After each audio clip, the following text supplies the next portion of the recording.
오늘 보실 하나님 말씀은 다니엘서 11장 1절에서 19절까지 말씀입니다. 구약성경 다니엘 11장 1절에서 19절까지 말씀, 제가 가지고 있는 구약성경 1252페이지 되겠습니다.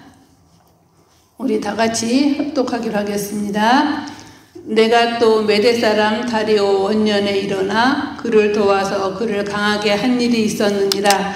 이제 내가 참된 것을 내게 보이리라. 보라, 바사에서 또 새 왕들이 일어날 것이요 그 후에 넷째는 그들보다 심히 부요할 것이며 그가 부요함으로 강하여진 후에는 모든 사람을 충동하여 헬라 왕국을 칠 것이며 장차 한 능력 있는 왕이 일어나서 큰 권세로 다스리며 자기 마음대로 행하리라.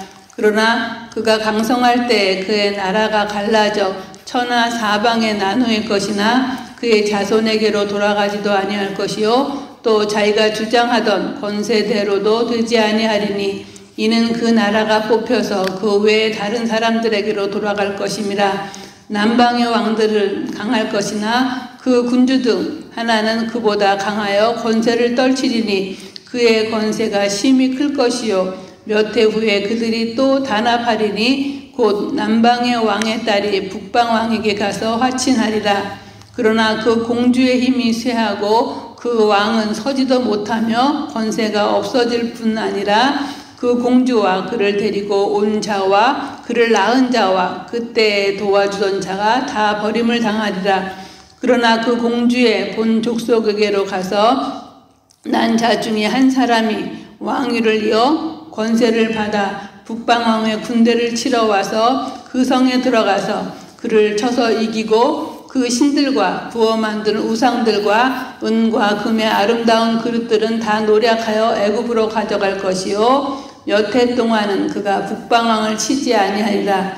북방왕이 남방왕의 왕국으로 쳐들어갈 것이나 자기 본국으로 물러가리라. 그러나 그의 아들들이 전쟁을 준비하고 심히 많은 군대를 모아서 물이 넘친같이 나아올 것이며 그가 또 와서 남방왕의 견고한 성까지 칠 것이요 남방왕은 크게 노하여 나와서 북방왕과 싸울 것이라. 북방왕이 큰 무리를 일으킬 것이나 그 무리는 그의 손에 넘겨준 바 되리라. 그가 큰 무리를 사로잡은 후에 그의 마음이 스스로 높아져서 수만 명을 엎드러뜨릴 것이나 그 세력은 더하지 못할 것이요 북방왕은 돌아가서 다시 군대를 전보다 더 많이 준비하였다가 몇 해 후에 대군과 많은 물건을 거느리고 오리라. 그때 여러 사람이 일어나서 남방왕을 칠 것이요 내 백성 중에서도 포악한 자가 스스로 높아져서 환상을 이루려 할 것이나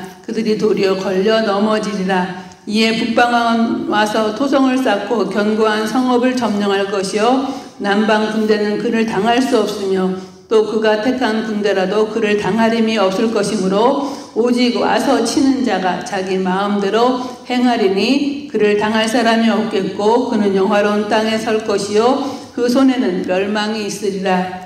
그가 결심하고 전국에 힘을 다하여 이르렀다가 그와 화친할 것이요 또 여자의 딸을 그에게 주어 그의 나라를 망하게 할 것이나 이루지 못하리니 그에게 무익하리라. 그 후에 그가 그의 얼굴을 바닷가로 돌려 많이 점령할 것이나 한 장군이 나타나 그의 정복을 그치게 하고 그 수치를 그에게로 돌릴 것이므로 그가 도리어 그 얼굴을 돌려 자기 땅 산성들로 향할 것이나 거쳐 넘어지고 다시는 보이지 아니하리라. 아멘.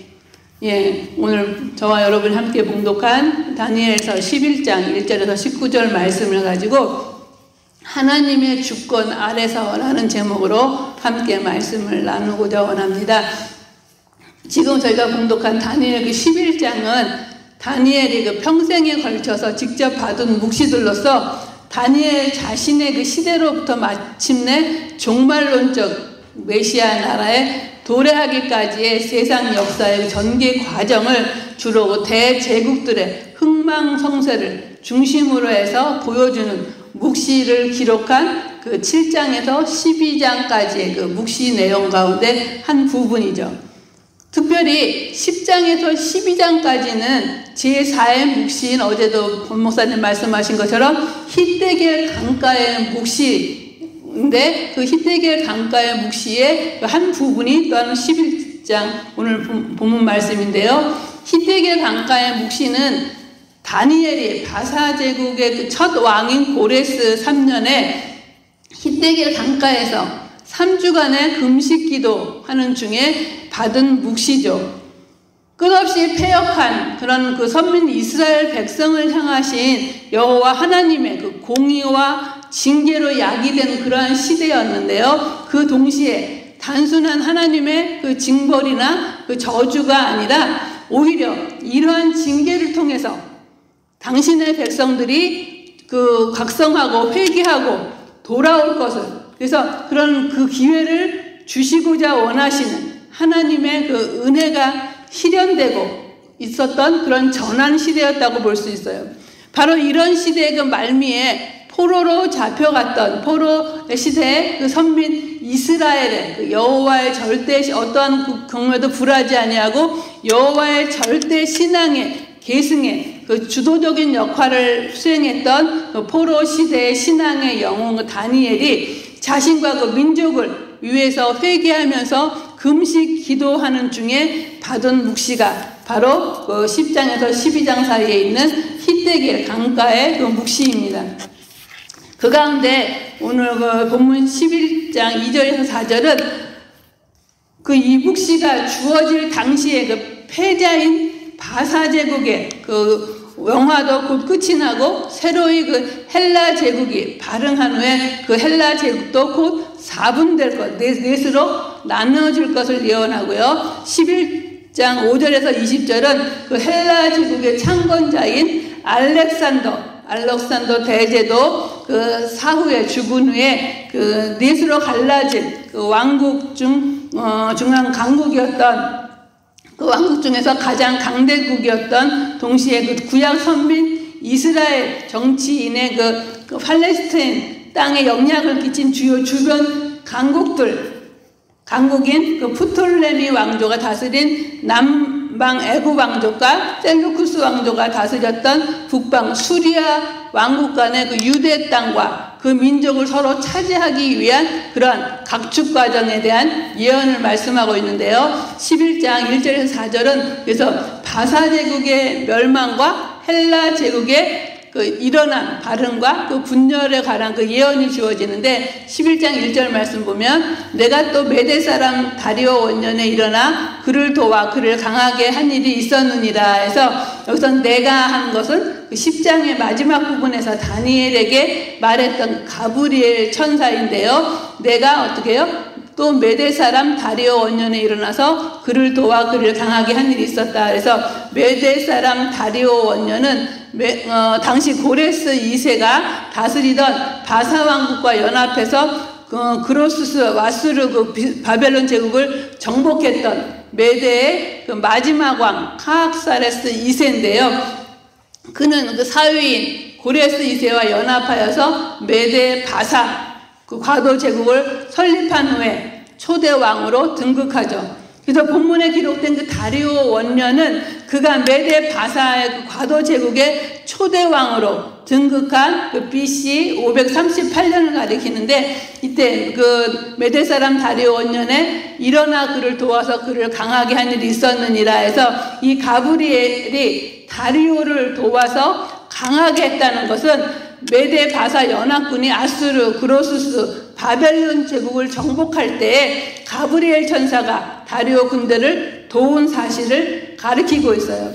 그래서 이는 이 세 나라의 그 멸망이 세속 역사의 그 관점에서 볼 때 양육 강식의 원리에 따라서 강한 나라가 약한 나라를 그 정벌하는 그러한 양육 강식의 원리에 의한 것처럼 보이지만 근본적으로는 뭐예요? 하나님의 섭리의 결과였다는 것을 우리는 말씀을 통해서 깨달을 수가 있는데요.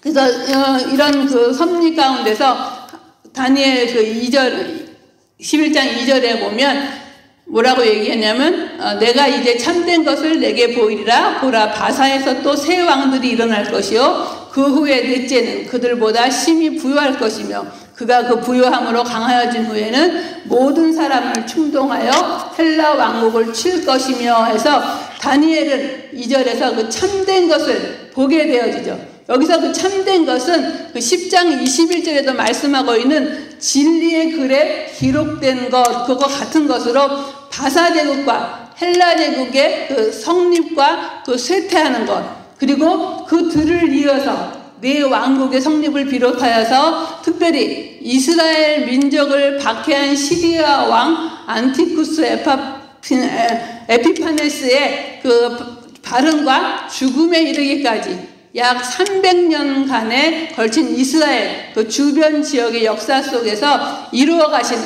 하나님의 그 섭리와 계획에 관한 그 기록인 그 본장 내용을 지칭하는 것이죠. 또한 그 바사 제국의 강성과 새 왕의 등장을 말하면서 바사에서 또 새 왕이 일어날 것이요 하고 그 후에 넷째는 그들보다 심히 부요할 것이며 했는데, 새 왕은 바사 제국의 그 첫 번째 왕인 고레스 2세의 후계자인 캄비세스 2세, 그 다음에 스멜디스, 다리우스 히스타스파스를 가리키는데, 이들의 뒤를 이어 크레크스세스라는 인물이 바사의 왕위에 올라가는데 그가 넷째인데, 이가 누구냐면 우리가 잘 아는 에스더서에 나오는 아하수에로 왕이죠. 그는 그 실로 그 바사 제국을 경제적으로 크게 번영케 했을 뿐만 아니라 그 부를 바탕으로 해서 세계 최강의 군대를 조직해서 그 군사력이 아주 막강했는데요. 그러나 이 아하수에로 왕도 마라톤 전투와 그 살라미스 해전에서 아테네와 스파르타를 중심으로 편성된 그 헬라 도시 국가연합군에게 크게 패배함으로써 세계 정복의 뜻을 이루지 못하죠. 그리고 3절과 4절에 보면 한 능력 있는 왕, 곧 알렉산더 대왕 대제의 공격으로 바사 제국이 멸망하고 이제 헬라 제국이 일어날 것을 얘기하고, 그리고 그 알렉산더 사후에 헬라 제국의 그 네 지역으로 분할될 것을 예언하고 있는데요. 3절 보겠습니다. 장차 한 능력 있는 왕이 일어나서 큰 권세로 다스리며 자기 마음대로 행하리라 해서, 한 능력 있는 왕은 페르시아 제국을 멸망시킨 마게도니아 왕으로서 그리스를 통일한 알렉산더 왕을 가리키는데요. 그는 정복 능력에 있어서 세계 역사상 그 어떤 정복자보다도 월등했죠. 그래서 많은 사람들이 알렉산더 하면 잘 알 수 있을 정도로 그렇게 힘이 있고 월등해는 그 알렉산더는 그 누구도 제어할 수 없을 만큼 지극히 강대한 권력을 가지고 자기 마음대로 행했다고 그러죠. 그와 동시에 그가 하나님의 뜻을 쫓아서 행한 것이 아니라 인간적인 그 젊음과 인간적인 그 정복력에 따라서 제 멋대로 권력을 사용할 것이라는 의미를 내포하고 있는데, 이처럼 그 왕의 통치와 강성에 이르는 큰 권세는 왕들을 세우시는 하나님의 주권에 의한 것인데, 왕이 자기 마음대로 행하다가 전성기에 나라가 갈라지게 되어지고 천하사방으로 나누어지게 되는 그것을 볼 때 이것은 뭐예요? 왕을 폐하시는 하나님의 심판임을 우리는 또한 볼 수가 있는데, 그래서 11장 4절 보면 그러나 그가 강성할 때 그의 나라가 갈라져 천하사방에 나누일 것이나 그의 자손에게로 돌아가지도 아니할 것이요 또 자기가 주장하던 권세대로도 되지 아니하리니 이는 그 나라가 뽑혀서 그 외에 다른 사람들에게로 돌아갈 것입니다. 그래서 그 나라가 갈라져 천하사방에 나누일 것이나, 이것은 그 알렉산더가 죽은 뒤에 헬라 제국이 그의 그 부하 장군들에 의해서 분열될 것을 예언하는 내용인데요. 이 예언대로 알렉산더가 죽은 뒤에 헬라 제국이 12명의 장군들의 영토로 그 분쟁 끝에 시리아와 바벨론 지역은 셀루쿠스, 그다음에 애국과 팔레스틴 지역은 프톨레미, 마케도니아 지역은 카산더, 트라키아 비시디아는 리시마쿠스 등 네 장군들에 의해서 각각 네 지역으로 분열되죠. 그래서 자기가 그 주장하던 대로 그 힘과 권세를 가지고 하던 대로 되지 아니하였다고 얘기하는 것은 이는 인간이 아무리 그 당시에 힘이 있고 강력한 그 권력을 가지고 자신의 마음대로 자기 마음대로 행한다 할지라도 역사는 뭐예요? 역사는 오직 하나님의 정하신 섭리에 따라서 전개되어져 갈 것임을 이 또한 증거하고 있는데, 그래서 그 외 다른 사람들에게로 돌아갈 것임이라 해서 위에 그 언급된 그 네 왕은 알렉산더의 자손도 아니고 알렉산더가 생전에 나라를 물려주겠노라고 내정했던 자도 아닌, 그래서 알렉산더에게는 그 두 아들이 있었는데 그들이 살해되었고 나라는 알렉산더와 철연적으로 전혀 상관이 없는 그 4명의 장군들에게로 돌아가고 말았죠. 그래서 이 본절 전체 같은 이러한 그 내용들을 살펴보고 이러한 그 예언들이 정확하게 예언되어지고 있는 사실을 볼 때 이러한 예언이 실제적으로 성취되었는데, 페르시아의 경우는 그 고레스 이후 캄비세스, 스멜디스, 히스타스파스, 아하수에로 왕으로 알려진 크레크세스 등의 강력한 왕이 연이어 출현했고, 그 뒤에 세력이 약화되어서 결국 BC 331년 알렉산더에게 망했죠. 그리고 헬라 제국 역시 알렉산더가 BC 323년에 32세 젊은 나이로 급사하자 4명의 장수 셀루쿠스, 프톨레미, 카산더, 리시마쿠스에 의해 각각 그 시리아와 메소포타미아, 이집트, 팔레스틴, 마게도니아, 비두니아와 소아시아 등 4지역으로 분할되어져, 이렇듯 그 실제 사건이 일어나기도 그 전에 이런 그 역사적인 이런 사건이 일어나기 전 200년 전에 이 다니엘을 통해서 이 사건을 예언한 이러한 사실을 볼 때 다시금 우리는 뭘 느낄 수 있어요? 인류의 역사가 하나님의 그 절대 주권과 하나님의 섭리와 계획하에 진행되어져 왔음을 우리는 정말 그 쩌저리게 느낄 수가 있죠. 그래서 많은 사람들, 어떤 사람들은 이 다니엘의 예언과 다니엘서에 그 기록한 이것은 이 일들이 역사적인 사건들이 일어난 후에 기록한 거라고 말하지만 전혀 그것이 아니라 다니엘이 금식하면서 회개하고 흰대길에서 받은 그 200년 후에 되어질 일들을 얘기했는데, 그것이 바로 하나님 말씀대로 그대로 한치의 오차도 없이 이루어져 나간 사실을 우리는 보게 되어지고, 또 그 후에도 11장 5절에서 19절에도 보면 남방 애국과 북방 시리아 두 왕국 간의 그 전쟁에 관한 또한 예언이 나오는데요. 바사 제국의 강성함과 그 멸망 및 헬라 제국의 등장과 분열에 관한 예언에 이어서 알렉산더 사후에 그 분열된 헬라 제국 4왕국 중 남방의 애굽왕과 북방의 그 시리아 왕국 간의 그 전쟁에 관한 예언을 기록하고 있는데요. 5절에서 9절 말씀을 보면 5절에 남방의 왕들을 강할 것이나 그 군주들 중 하나는 그보다 강하여 권세를 떨치리니 그 권세가 심히 클 것이요. 그래서 남방왕 애굽을 지배하는 프톨레미 왕조와 북방왕 그 시리아를 지배하는 셀루쿠스 왕조의 그 반복되는 전쟁에 대한 그 예언이죠. 그래서 남방왕들은 강할 것이나 해서 남방왕은 아까도 말씀드린 것처럼 알렉산더가 이룩한 헬라 제국의 분열 뒤에 애굽을 통치한 프톨레미 1세를 지칭하는데, 그는 알렉산더의 제국을 분할 통치하던 4장군 중에서 가장 유능한 장수였는데요. 그는 자신이 통치하게 된 애굽을 부강하게 하는데 전력을 다했으며, 그 결과 애굽은 다른 나라보다 월등하게 강한 그런 나라가 되었죠.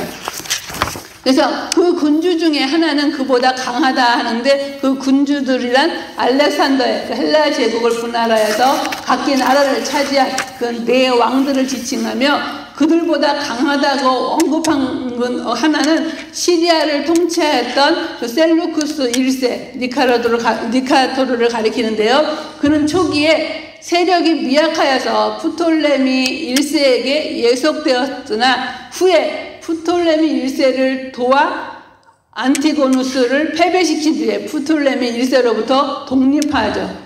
그래서 시리아 왕국은 독립한 뒤에도 계속해서 국력을 강화시켜 나갔고 정복 전쟁을 계속하여 나중에는 애굽이 지배했던 팔레스틴 지역을 포함해서 소아시아 그 인근 지역까지 섞어놨으며 안티오쿠스 3세의 제위 그 이후에는 대애굽 전쟁에서 우위를 지키게 되었는데요. 6절에 보면 몇 해 후에 그들이 서로 다나파리니 곧 남방왕의 딸이 북방왕에게 가서 화친하리라. 그러나 그 공주의 힘이 쇠하고 그 왕은 서지도 못하며 권세가 없어질 뿐만 아니라 그 공주와 그를 데리고 온 자와 그를 낳은 자와 그때 도와주던 자가 다 버림을 당하리라 해서 6절에서는 몇 해 후에 등장하는 남방왕과 북방왕 안티쿠스 2세는 그 평화협정을 맺고 BC 250년에 프톨레미 2세의 딸 버니스를 두 번째 아내로 맞이하여서 결혼 동맹을 맺죠.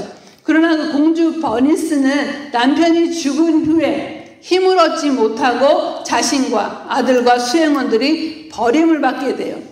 그래서 공주 버니스의 그 형제인 프톨레미 2세는 그 누이의 원수를 갚기 위해서 북쪽 셀루쿠스 왕국으로 원정을 가서 그들을 이기고 우상과 은과 금 아름다운 그릇들을 노략해서 애굽으로 가져가죠. 그리고 잠시 북왕국과 남왕국 간의 전쟁이 뜸한 중에 북방왕이 남왕국을 치다가 본국으로 돌아갑니다. 그 7절에서 9절은 그래서 남왕국이 북왕국을 침공하고 승리한 사실을 말씀을 하고 있고요. 10절에서 19절은 이제 안티오쿠스 3세의 활동에 대해서 나오는데 10절에서 13절은 북방왕국이 그 보복 조치로 남방을 공격했으나 실패한 사실을 말씀하고 있어요. 그래서 10절에서 셀루쿠스 2세의 아들 안티오쿠스 3세가 등장해서 그의 활동이 19절까지 묘사되는데 그는 애굽을 정복하기 위해서 큰 군대를 일으켜 남방 왕의 그 견고한 성까지 이르게 되어지죠. 11절에서 안티오쿠스 3세는 애굽을 치려고 BC 219년 셀루시아를 되찾지만 BC 217년에 남방 왕인 프톨레미 4세에게 라피아 전투에서 패배를 맛보게 되고요. 그러나 안티오쿠스 3세가 입은 타격은 크지 않았는데 안티오쿠스 3세는 돌아가서 전보다 더 많은 군대를 준비해서 물건을 거느리고 남방 왕국을 공격하는 내용이 13절이죠. 14절은 남방 왕국이 쇠약할 때에 주변의 많은 나라들이 남방 왕국을 공격했으나 실패한 사실을 말씀하고 있고요. 그래서 남방 왕을 치려는 여러 사람은 여러 나라 왕들로 애굽을 공격한 왕들을 포함해서 포악한 자 셀루쿠스 왕조의 힘을 의지해 애굽의 반기를 들었던 유다 백성인데 그러나 이들 또한 실패하죠. 그래서 15절에서 19절은 북방왕국이 남방왕국을 재차 침입하여 승리하고 유대 땅을 점령해서 지중해 지역의 여러 섬나라를 정복하다가 섬나라의 한 대장의 반격으로 정복에 실패하고 그 후 북방왕국의 세력이 급격히 쇠퇴한 사실을 기록하고 있는데요. 15절 이하는 남방왕과 북방왕의 대결을 서술하는데 애국 군대는 BC 198년에 패배하고 16절은 안티오쿠스 3세의 강력함을 보여주는데 안티오쿠스 3세는 딸을 애굽의 통치자와 결혼시켜서 애굽을 통치하려고 하지만 실패하고 그는 BC 196년에서 191년까지 군대를 일으키지만 마침내 BC 190년에 마그네시아에서 패배하고 로마 사람들에게 지불해야 할 보물을 신전에서 약탈하다가 명예롭지 못한 그런 죽음을 맞이하게 되는 내용이 17절에서 19절의 내용인데요.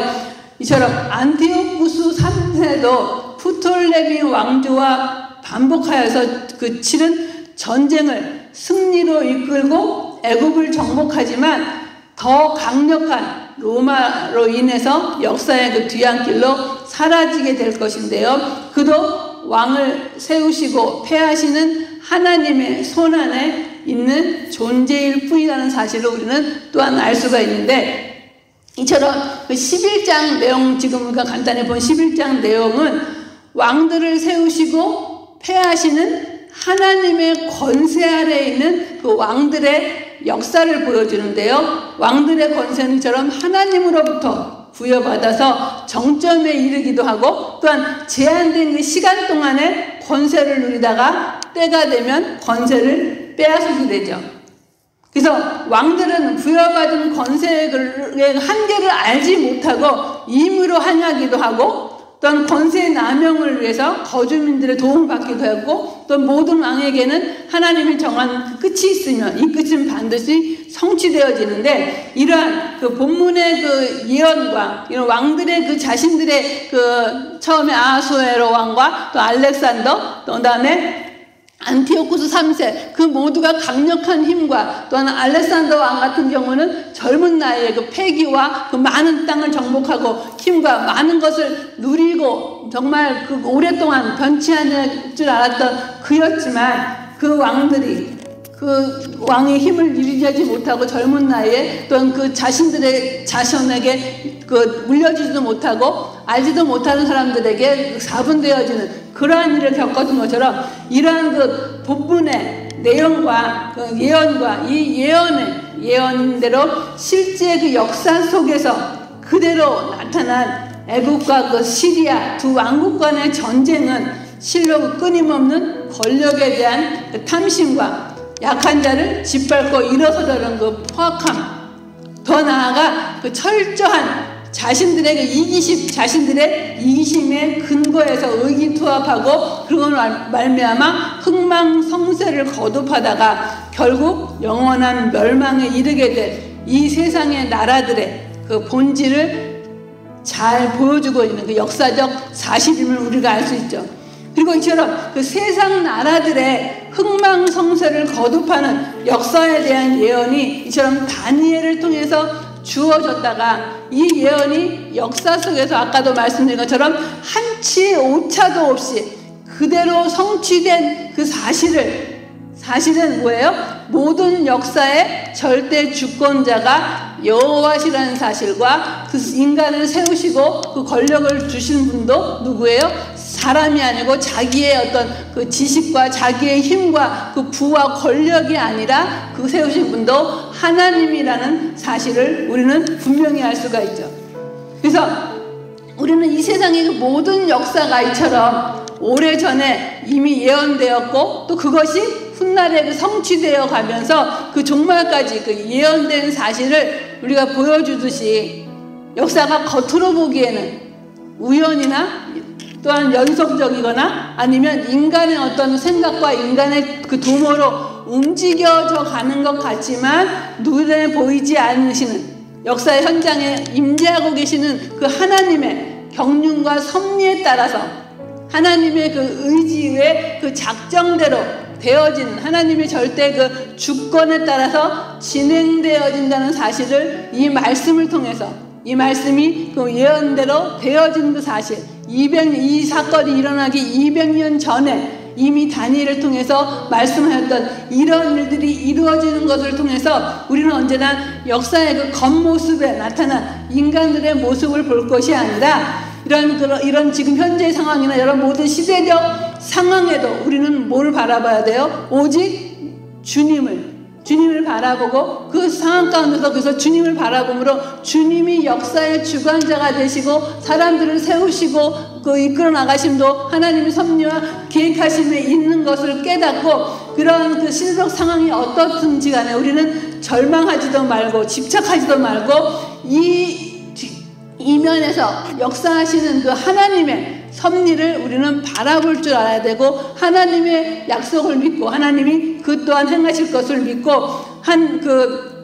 인간의 그 모든 그 인간사와 개인사가 하나님의 주권 아래 있음과 또한 세상의 모든 권력이 하나님의 통치 안에 있다는 사실 또 하나님의 예언의 말씀은 1.1획도 변함없이 하나님 약속하신 대로 분명히 이루어진다는 사실을 깨닫고 우리가 정말 그 바사의 아하수에로 왕이나 알렉산더 왕이나 안티오쿠스 3세 이런 그들의 그 흥망성쇠를 바라보면서 우리 개인사의 흥망성쇠를 또 우리가 직시하고 또 하나님이 그 가운데 하나님의 주권 아래서 행하심을 깨닫고 하나님의 약속의 말씀과 하나님이 행하신 우리에게 주신 그 말씀을 잊지 아니하고 그 말씀에 순종하면서 하나님의 뜻을 바라면서 살아가시는 저와 여러분의 삶, 그래서 주님 앞에 부끄럼 당하지 아니하는 삶이 되시기를 간절히 바라겠습니다. 기도하시겠습니다.